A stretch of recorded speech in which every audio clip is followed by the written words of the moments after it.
Alright, here I got a LT160, although the tag says LT160 and then it also says 160D, so I don't know which it is because I've already looked up the parts and had some unusual findings on which one matched.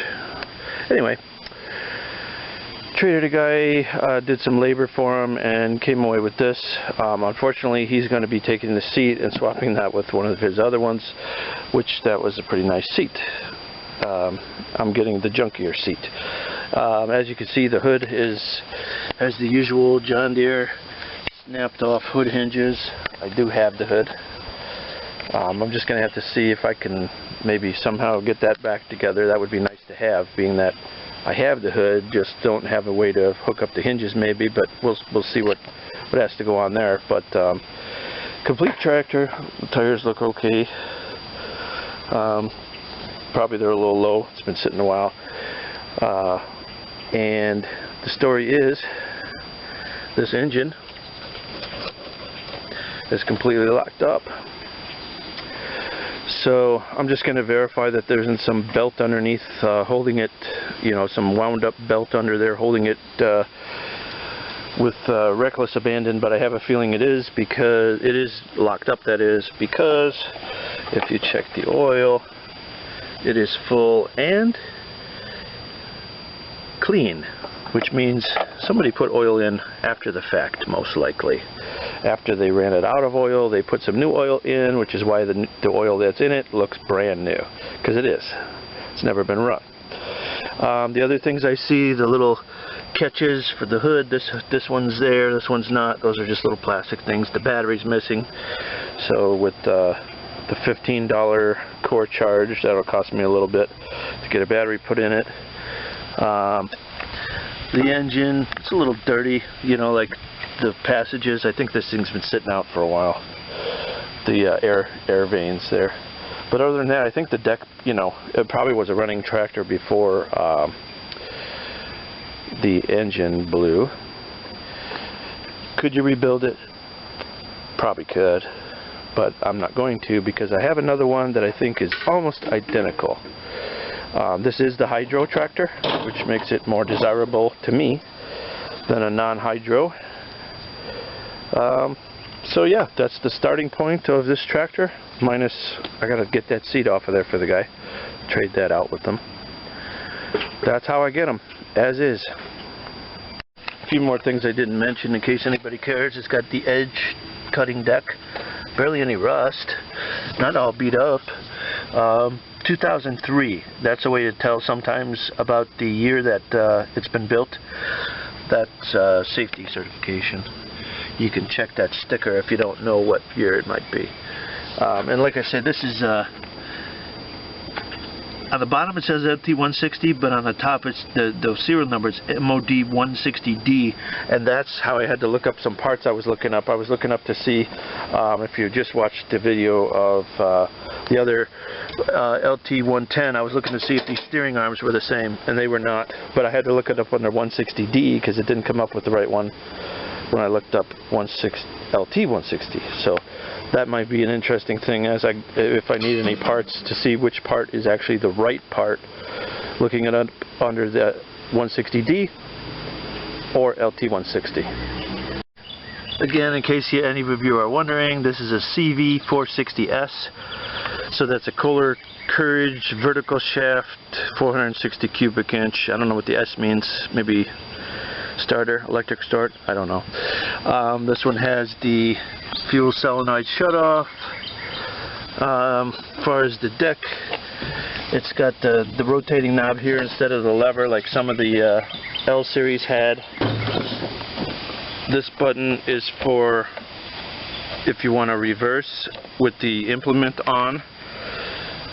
That'll keep the engine from killing. You have to press that.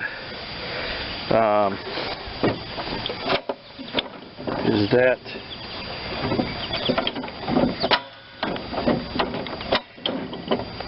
I'm not sure what that is, to be honest with you.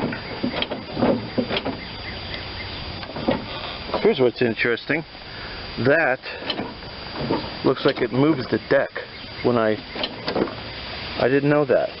So you must just use this. Yeah, you lift it with your foot. That's not a brake. The brake is actually on this side. That is for lifting the deck, and then you set your setting down there apparently. That's odd. And then this must be to lock that mechanism, or this mechanism into place, I don't know. Parking brake is over here. Yeah, that's a standard parking brake. Oh, here. Yeah, raise lower, lift to adjust. Yep. Lift latch, yes, just like I thought. You can unclip it there. You unlock it. Depress pedal, raise latch, depress pedal, lower latch. And then parking brake, and you're forward and reverse for the hydro. Just the heck of it, I put a battery on there. 16 horsepower, by the way. And I just want to see how many hours are on here. Let me get you zoomed. 777.8. So did it die 777.7? Oh, pretty scary. Are you superstitious? And I'm not even going to try to turn the key because you're just wasting your time. If you can't turn it by hand, you're not going to turn it with the starter. And the starter is a good replacement part that I can have in stock for something else.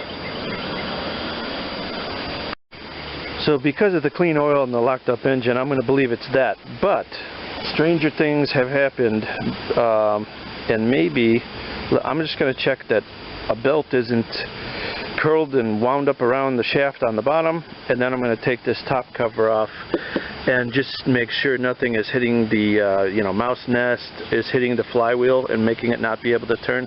After that, we'll make the call that this one's coming out. I got you sitting on the deck down here.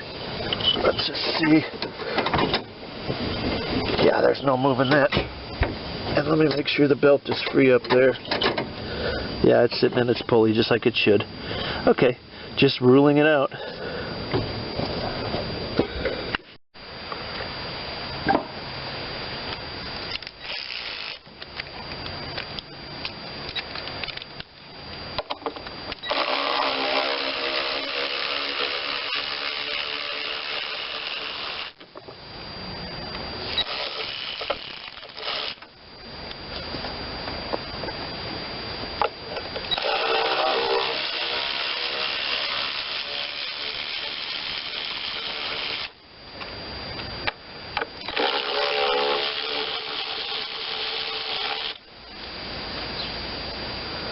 And one more in the front there.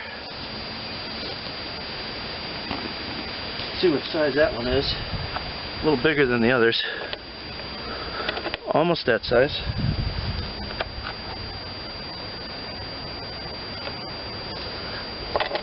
There we go.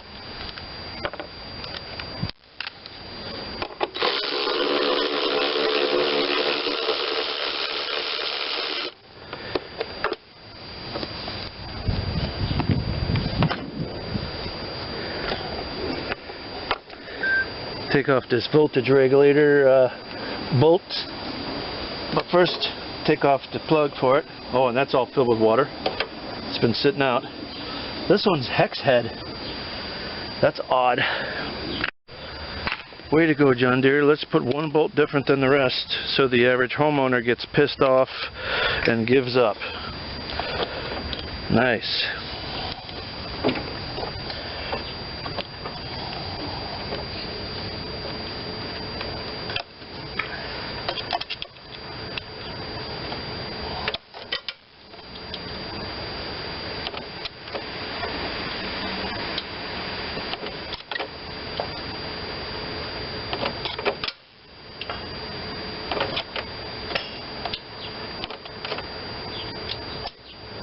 I just want to verify that the outside of that flywheel is not hitting the coil or is bound up on animal debris. A lot of times animals like to build nests inside engines if they have a chance, and I just want to make sure that something isn't mechanically contacting it, that it is internal to the engine. Stranger things have happened. And this thing is not giving up.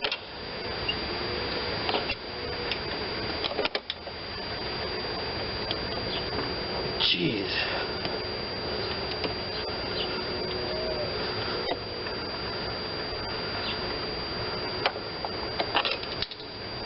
Little washer. We don't care about you. I'll find you later. Are we ready? No. No, they're both on this side.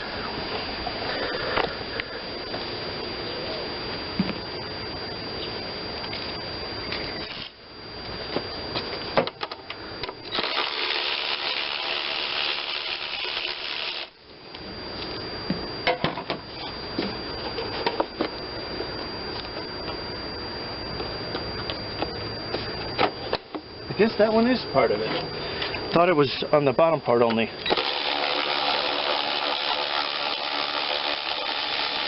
Must go through both pieces. Ooh! Well, my animal debris theory could possibly be right. Look at all that. If this is stuck to this, which is the magnet, that could be the problem. And all this other debris holding the gear teeth. Oh, I might have got lucky on this one. All that's an animal nest. And what would kill it would be the air has to come in. Let me zoom you out. If you got that free right now, the air coming in here has to go down onto that top of the head to cool it. You would have just destroyed this engine. But I honestly think if I get that flywheel freed up, that might be the only issue here. That thing is dead stuck to that magnet right now with rust. Oh, would this be a lucky day if that thing is just mechanically stuck. And maybe somebody else already saw this. It wasn't going to start anyway, even if we got it turned over, because that would have been through there. They've eaten the entire spark wire off, so we'll need some parts regardless. But wow, promising start to this project. So I'm just going to start over here on the starter gear and just start getting all this debris out of here. There's, you know, all this stuff is just locking that ring gear right where it wants to be. This fuel line is actually corroded. One thing, mouse urine is very acidic, and it will make things that wouldn't even rust normally rust. We'll have to see once we get it pumping if that's going to hold fuel or not, because that's the pressure line that goes to the carburetor, and it's got some corrosion. Yeah, this has been sitting a long time. Wow. It's like embedded into the ring gear. We'll get her cleaned up.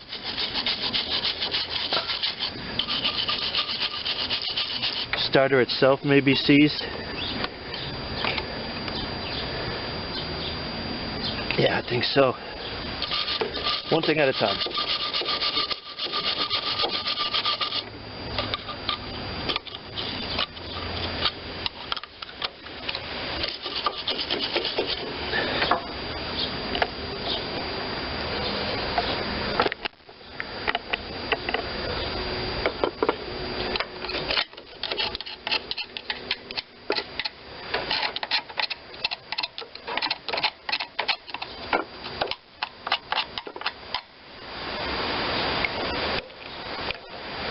Oh, and I haven't thought of it yet. How much you want to bet the air cleaner's been lived in too?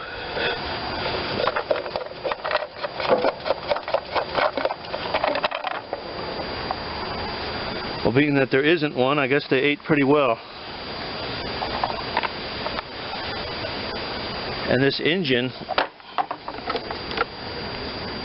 might be full of water. Hopefully not much. Hopefully the engine itself is not full. It shouldn't be, because the oil looked fine. This thing's been sitting a while.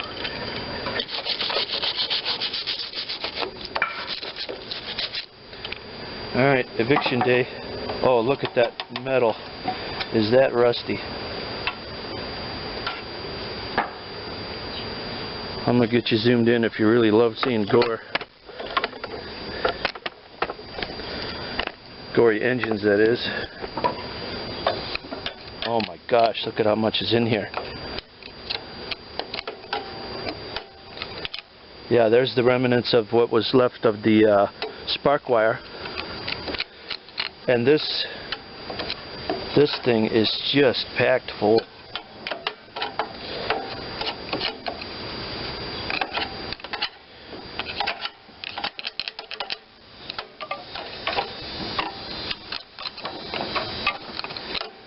There's supposed to be fins that we can see here. You can barely see them if I uncover it. All that white is corrosion off the aluminum. Heavily corroded.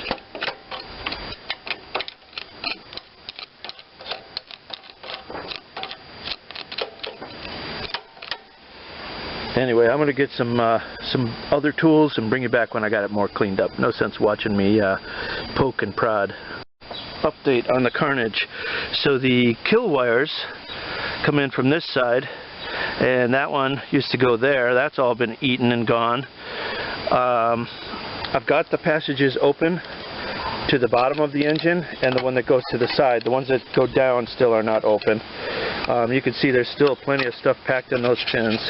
I'll probably have to take all the covers off, but before I get worried about every last little piece that needs for cooling, let's see if my theory is right that this is what's holding, and I don't want to take those bolts off. I may try to just splice this old spark wire. I think these could snap, and if they do, the towers that they're built on, you're in big trouble. You'll never be able to fix that. So I'm going to try to just score that line a little bit, get that open as much as possible, and then maybe hit from this side over. You don't want to make impact because, again, those towers are just aluminum and they're corroded like crazy. So, you know, like this bolt head is pretty sorry looking. So I'm going to try to just, you know, shake it a little bit, you know, hit it with the hammer, just get a little impact, try not to crack it, and see if my theory is true that piece is just literally stuck. I mean, there's no procedure of the proper way to do this. You just kind of do what you think is right. There's no manual that'll tell you about this one.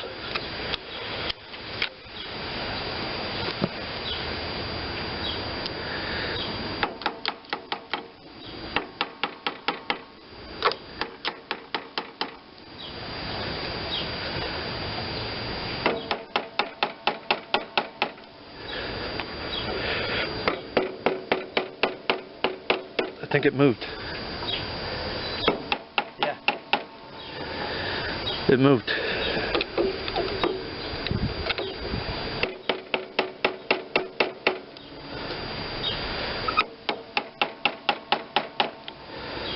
Seems like it wants to move counterclockwise easier. Yeah, she's moving.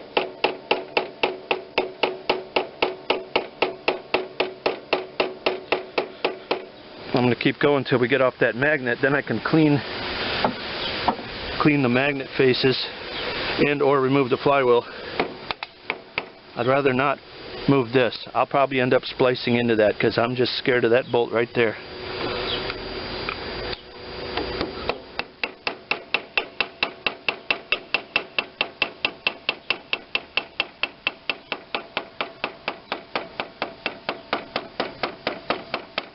We're off the magnet, but she still ain't happy about turning. Sorry, I kicked you there. Oh yeah. Oh, it was stuck on the starter. That's why. Oh, we might be okay. I heard it sucking some compression. I got a paper towel in the intake. We don't want it to do that. But now we can see the extent of, yeah, how hard that was stuck in there.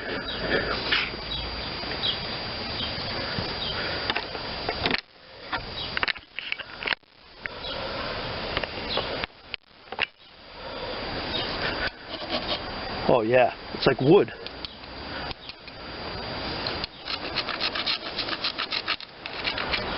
Nice.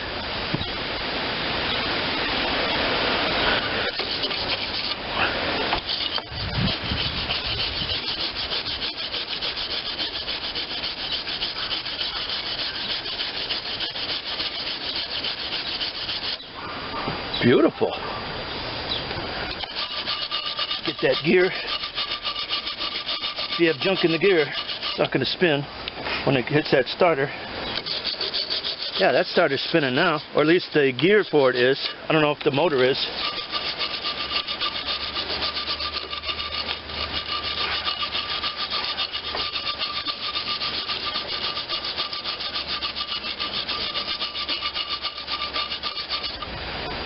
Nice.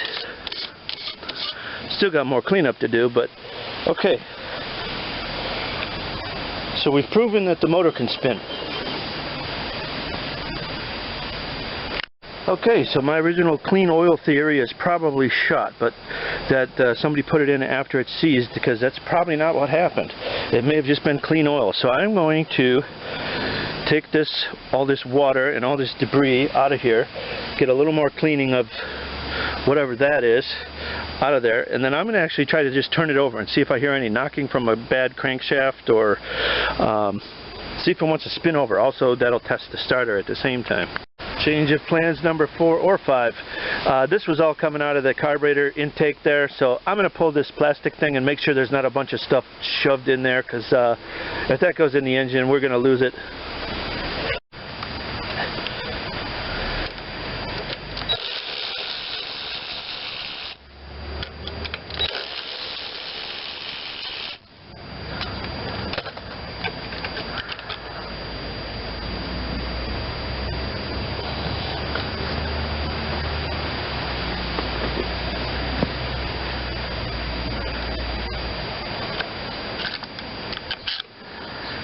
Oh yeah. Oh my gosh. Oh, that carburetor's looking sad. I'll get you a close up. Yeah, that's the carburetor intake there. And this is all rusted and full of like leaves and whatever, water. I might as well just take the carb off, because we know we're gonna have to go through that one.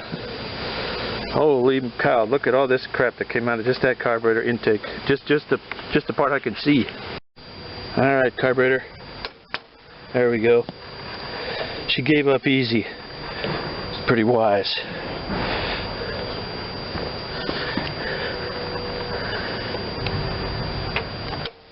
Well, who turned that thing down like that? Let's take this one off maybe.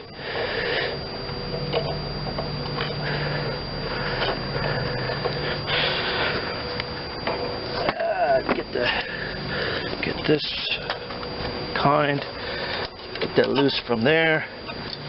I'll probably end up breaking that hard line. Let's see if we can pull this out with that line attached. Not easily.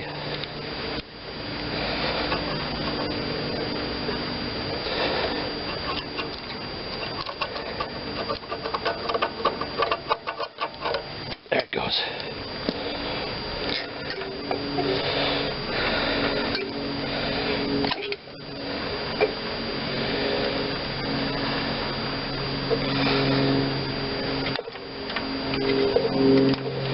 And the ground wire. Oh yeah, that's rusted bad. And there's a little bit in the bottom of here. Oh my gosh, this is not good. That could have made its way into that head.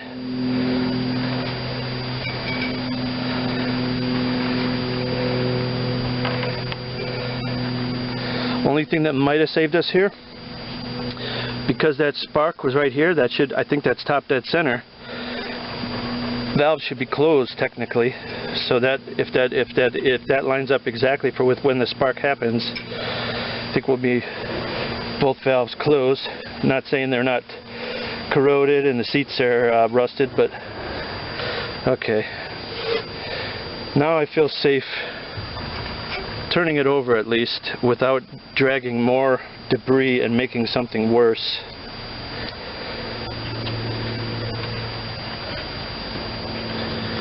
Okay, I got you up here. I got a booster pack hooked up. I'm going to crank it. Here, let me get you by the starter so we can see the starter activate. Starter's right there.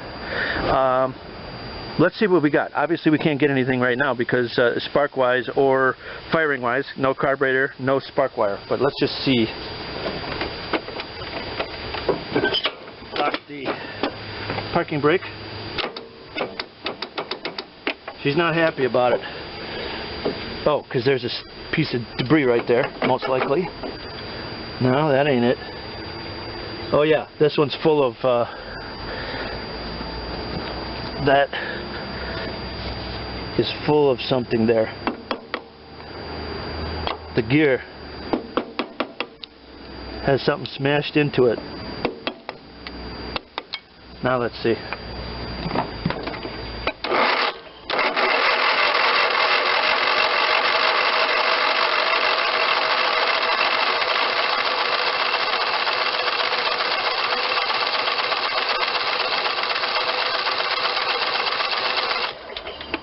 Boy, that cleaned it right off, and the starter started going a little faster, so that means we got all the junk out of there. Hey, I think we got a viable engine here without having to replace it. So now that can justify me taking the tins off and cleaning all these side passages, because the air has to come, if you're not familiar, or even if you are, it gets sucked down here, gets spun out, and the cover's here. So the only place it has to go is around the sides and around here. Sorry, just had you out of frame there. The air comes in through here and gets spun to the outside. Well, the only place it has to go is down here, and any little passages that it has there, and cools the engine only with air. So without air circulation, you will have nothing. So if I was to leave this as is, blocked, it would overheat in short order and damage the cylinders, damage the valves. The valve seats sometimes pop right out, the hardened ones, if this has them, so we'll prevent that by just cleaning it.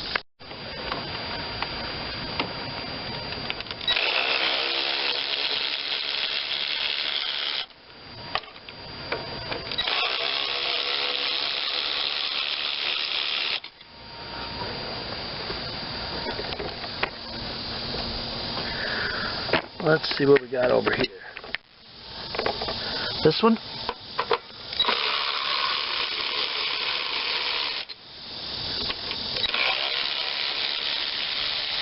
That one also gets our carburetor ground out of the way. Good. What about over here? Oh, you're good. Here, the front.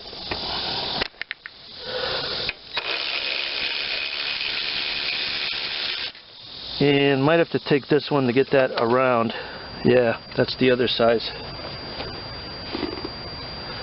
This is the plate the factory would have used to lift the engine into the bay, most likely. Little lifting eye.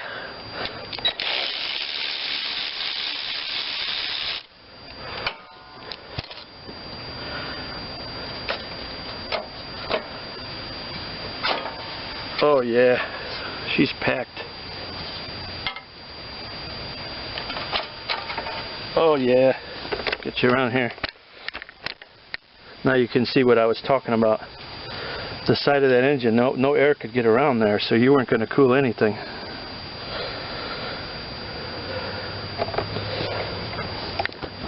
And is this one ready to come off or no? Yeah. Nice. Come off pretty easy. Alright, I'll just clean up all that and I'll bring it back. I'm going to put something in this hole so we don't get more junk inside. Take this off too, stuff behind it.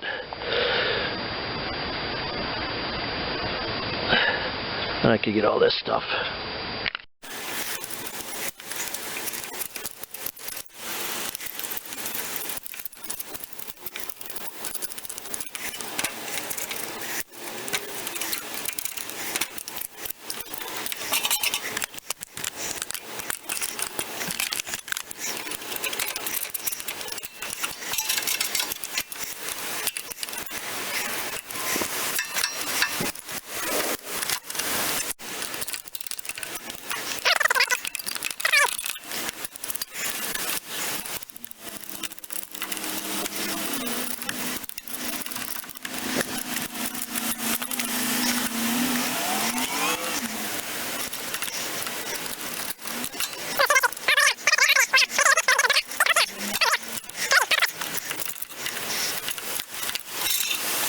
I'm going to try to get a little bit more of this, but it's pretty crusty.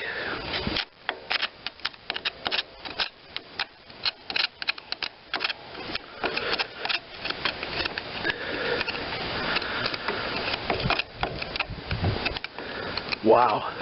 Oh, that's supposed to be there, I guess. Noise alert.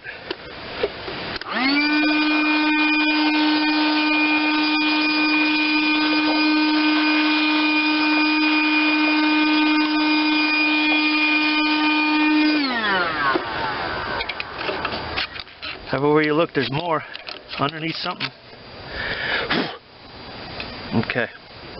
Okay, so the next thing would be to fix the wires. I got one kill wire that goes up to there. That's just standard wire. This wire is the spark wire, and unfortunately it's not the copper kind where you probably could just splice it back. It's got that, I don't know what you call it, composite core. Probably difficult to fix. I'm going to make an attempt to get this bolt out, but I'm scared of it. The reason is these laminations are a little rusty on here, and I'd really like to replace that, and that would be a more proper repair. If I have to rig it, I'm going to have to rig it. I don't want to break this ear off of that stand off of the block, because there'd be no way to fix that if I did. So let me gently see if that one wants to break loose. If it does, I think this one will. Let me try to give myself the best chance possible. Create some shock loads. Hopefully I didn't just make the end of those round over. Get on them nice and tight.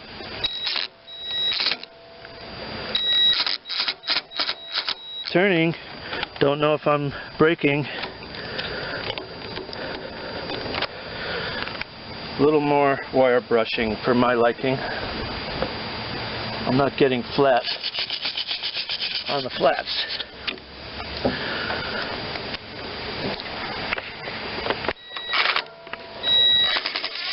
Wow. Beautiful. Oh good. Now I could do the right repair. I didn't want to have to do a farm fix on that, but I was scared of the way that corrosion looks. Oh yeah. And that way we got no corrosion on this starting out. This one was already rust jacking open. So good. Now we can change it the right way, and I can get the rest of the debris out of there. Beautiful. Those towers didn't break or strip out. Nice. Lucky day. Okay, so here's where the decision time is. Basically what I'm going to do is I'm going to put the carburetor spacer back. I'm going to do a little more cleanup on it. Put that back. The carburetor is going to stay off and the coil is going to stay off. But I think I can put all those tins back on. Obviously I can't bolt down the top yet because the coil has to go underneath that, but basically, you know, parts ordering time. So carburetor, coil, that's what I know I need so far. If when I'm looking up the engine parts, if that tube is cheap enough, I'll just buy another one. It comes right off, and it'd be nice to know that it's not going to leak when I get it going on that hot engine, or I'll just leave it. We'll see how much it's going to be and if it's available. So that's the plan I'm going to go with. Let's do it. Got the first tin back on. Luckily, even if I have to replace that afterwards, this won't harm it. So let's get this. Oh, and the ground for the carburetor went on there, now that I think about it. So I won't put that bolt in. Scratch that idea. Because the carburetor, the new carburetor may come with the wire already on it.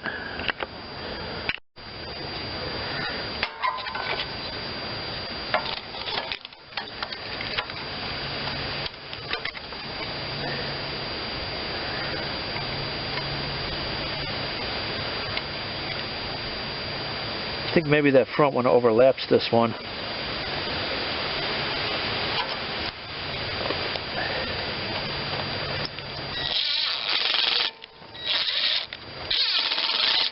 Oh, that one ain't happy. Oh yeah, that hole's buggered. Well, it's not like it's going to come flying off of there, but I'll try to get it in there. Okay, give me a minute. How does this go back? This way? That way? Pull that wire off, we won't be needing that. I think this way. Yeah.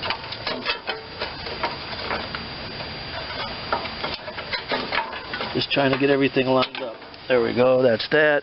Yeah, this one does overlap. Okay, good. Good, good, good.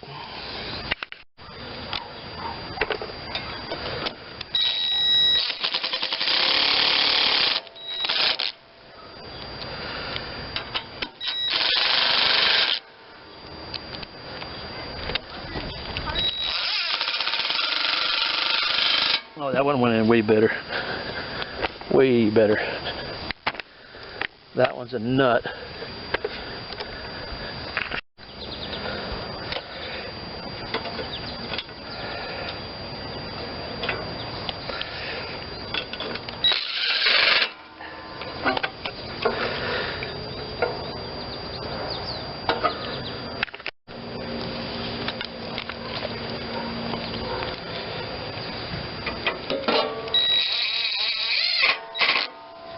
Nice.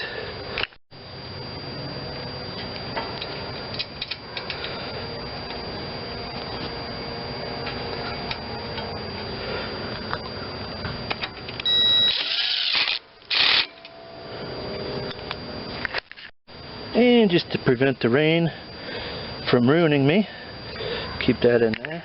So I'm just buttoning it up as close as possible to the way it was. And the reason is, sometimes you think you're going to get right back to it, and you don't. And the less you have to put back together, the easier it is to remember and find all your parts also. And that needed to go behind there. Yeah, you can't get that back there. How about that?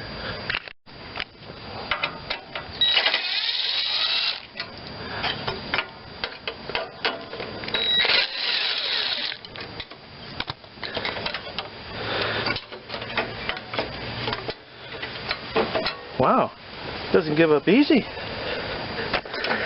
Give it up, give it up. Okay. All right, want to play that way? Bending, forcing.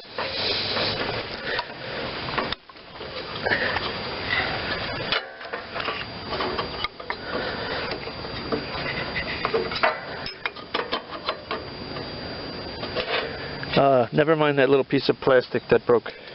That wasn't, you didn't see nothing.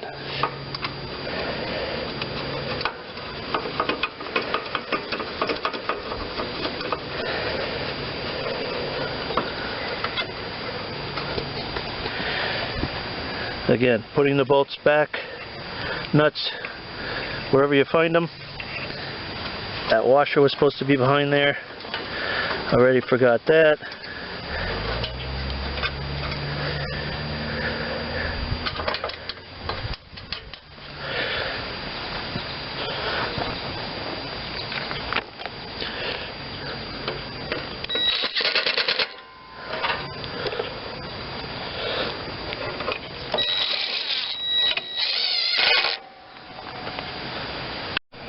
So I know the bolt with the hex goes here.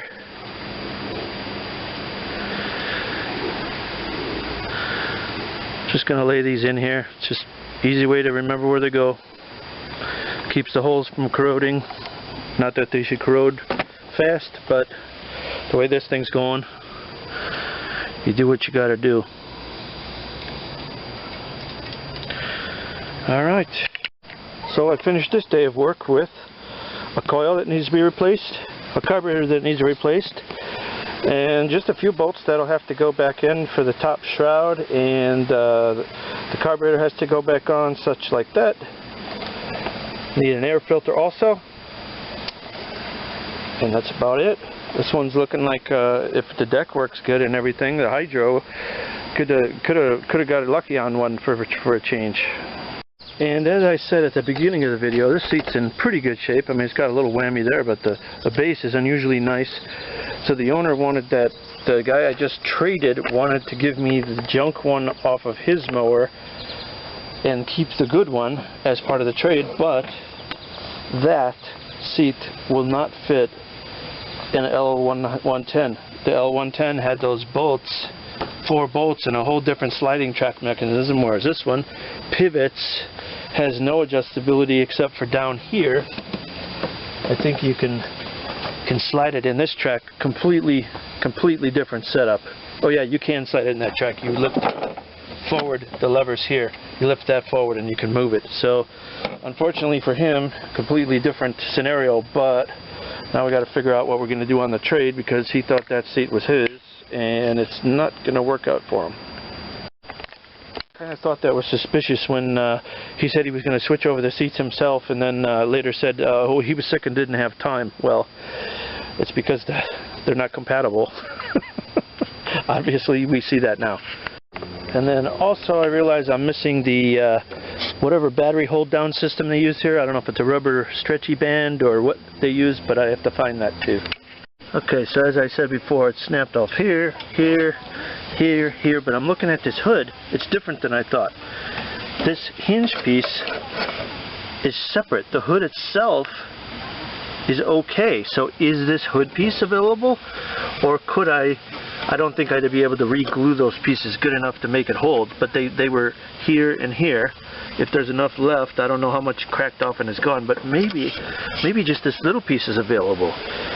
I thought the whole hood was one piece cracked and it pivoted on bolts, but that's not the case. This is the broken piece, the little piece that pivots. Interesting. So I'll let you know when I find out. And it looks like our mice were up here in the foam eating that little foam seal. It's not really necessary, but that's where they were getting some of their food from, or what they thought was food.